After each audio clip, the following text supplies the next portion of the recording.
You know, I find it really, really interesting whenever I look around at society and I think, man, how did you all become liberals? You guys are all the same. You have the same moral code and structure. You guys basically follow the same exact religion of liberalism. How did that happen? You know, I always thought personally that it was just a natural progression, accidental thing that happened over time. And in reality, that's not the case. About 200-300 years ago, before you were born, there was a period of time called the Enlightenment period. Now, this was pioneered by men like John Locke, Immanuel Kant, Julian Huxley, that really drove home these ideas that church and state separate, everyone's born with a blank slate, you don't have to really follow God or a religion to be a good person, and that Darwinism is the new religion. All of these ideas that are even in our textbooks now today in schools in America actually are taught to you because of these men that were pioneering this idea. A lot of what you even believe is still indoctrinated by them, whether you know it or not. Now, especially one person that was really influenced by this was John Stuart Mill, when he came after and made the new principle called the harm principle.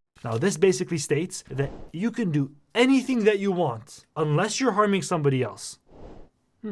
Sounds quite reasonable, right? At least to the average person it would, because that's how you were raised to think. That's how everybody else taught you that you should think. To each their own, do your own thing, and everything is fine as long as you're not directly harming somebody else. Now, in this video, I'm going to absolutely dissect, obliterate, and destroy this line of thinking so that you do not let it into your household, because it is one of the most nasty ways of life. First and foremost, the harm principle is morally subjective, not objective, meaning that it's based on opinion, and it itself is not making the claim that morality is a fact, but merely just an opinion, and it's not making any truth claims. I'll touch back on why this itself crushes the entire argument, but I'll get to that later on. Let's start. If you follow the harm principle, then you would have to agree that there is nothing wrong with an relationship. Think about it. They're both consenting, so where is this so-called harm? Every time I use that in a debate with a liberal, they will always tell me without fail, well, no, what if they have a kid and the kid has birth defects because they're like siblings, and then they're harming the kid? Then I reply with, well, what if they just use protection?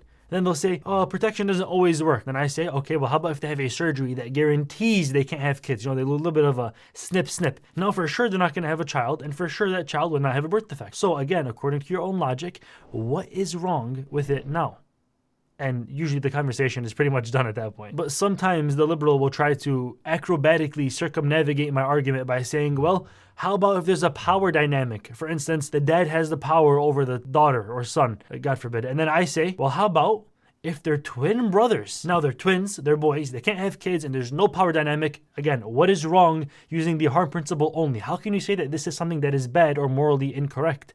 You cannot. The harm principle 100% accepts relationships, and not only that, if you disagree with it or try to stop it within your own household, you are to blame because they're not harming you. So when a Stuart minion tries to come and tell me after a long debate, okay, well, sure, fine, maybe you're right, but I myself wouldn't do that because it's my personal preference not to do that kind of stuff. Well, then I say, okay, well, how about if you have some kids and your kids feel like doing it? Can you stop them according to your own harm principle? And the answer is no, they can't, because the kids are not harming the dad.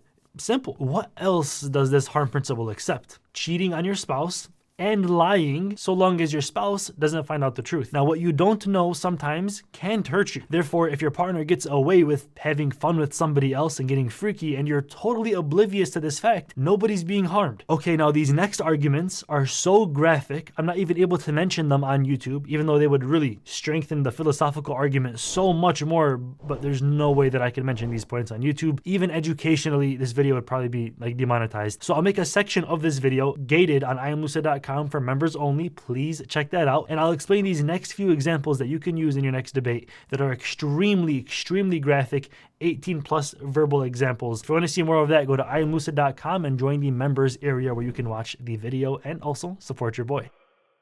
I hope every human being watching this can agree that someone their own life is not okay. Unfortunately, the harm principle would say that there's nothing wrong with this. It's crazy, it's unbelievable, but this allows for the person to make that choice on their own because they're technically not harming anybody else. The radical liberal will always tell you, well, that's their own life and they're not harming me, so I can't tell them no. Are you serious, bro?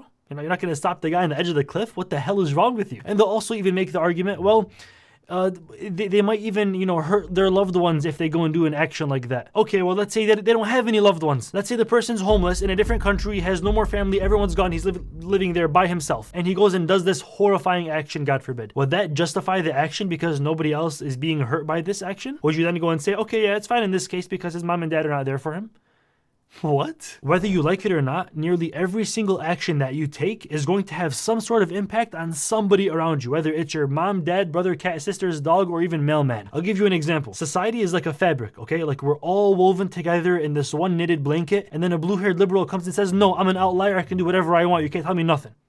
Okay, here you go, superhero. Now you think that you're not a part of society anymore, right? For an example, you say, I want to go and do, God forbid, you should never ever go and do that. That's bad and it's illegal. It's not good for you. It's in my own house. I'm not harming you, you or you. You guys can't tell me nothing. Well, in reality, you actually are. The fact that you went out of your house to go purchase from the alleys of Detroit, Michigan, you are actually contributing to a supply and demand, a business transaction. You're increasing their profits, even if it's by 0.0001%. You are actually responsible for an increased demand for those drugs in that given alley or neighborhood or even city, which would then mean the makers are going to go and supply more to increase with this brand new demand. Even if you are so insignificant or you are so small and you are just barely a part of this problem, you are still a part of the equation and you cannot deny that. Imagine the butterfly effect you have on so many things around you. You matter not only to yourself, even if you believe in God or not, but quite literally to everybody around you. Nearly everything that you do every single day has an effect somehow, some way on somebody else around you. Okay, let's go to the root of this. Everything is okay as long as you do not harm anybody else. But what is your standard of harm to begin with? The word harm is super ambiguous. What does harm mean to you? Every human being watching this video will probably give me a slightly different answer, and some might vary drastically. Some people might feel harmed if someone's staring at them for too long. Some might feel harmed if someone accidentally touches them. Some might not even be able to take a lighthearted joke at all. Everybody has their own variations of what can harm them. So where is our standard being set for what harm is? Where do we agree on any fine line? Who gets to actually draw this line? And unfortunately, there is no line to this subjective term, which is exactly why we see this extreme level of exaggerated sensitivity of people, especially online. Everybody's oppressed. Everybody's assaulted. Everybody's a minority. My cousin actually goes to the University of Michigan, Ann Arbor, one of the most liberal schools in this country. And she actually told me that in the first few classes, the teacher made everyone stand up in front of the class and explain why they're a minority or they're oppressed or they have an unfair life. And people were coming out like, yeah, someone called me I have anxiety, or this person called me a racial slur when I was 3.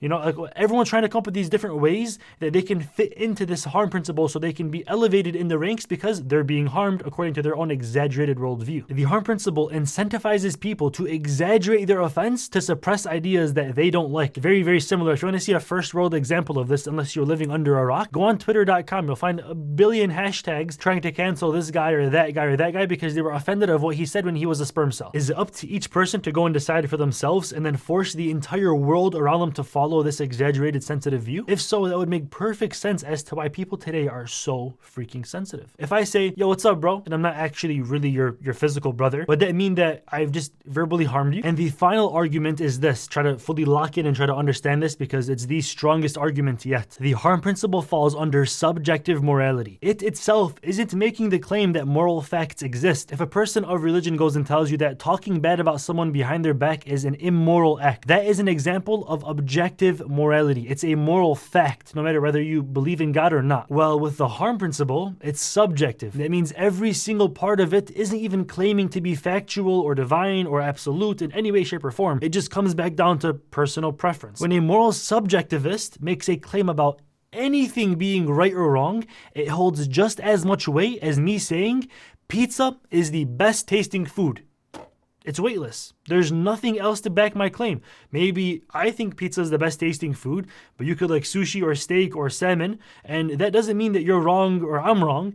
It's just a personal opinion, which means that you can't really spread this or govern this as if it's an objective fact. It's just whatever you think it is. And if you're going to live your life based on something that is that changing, that is that fluid, that's always, bouncing left and right and changing up and down, it doesn't have a divine, permanent, factual structure like how I follow Islam, it's quite literally the same exact thing as building an entire house, a 5-story mansion on Play-Doh. It's going to come crashing down because it is not an objective fact. Thank you all for watching this video. If you have any arguments that you want to share with me, any points that I missed, any holes in my argument, please, I'm open to learn more about this. Please share this down below in the comments and I'll be reading as many as I possibly can. Thank you all for watching this video. Stay dreaming, stay lucid. I'm out. Peace.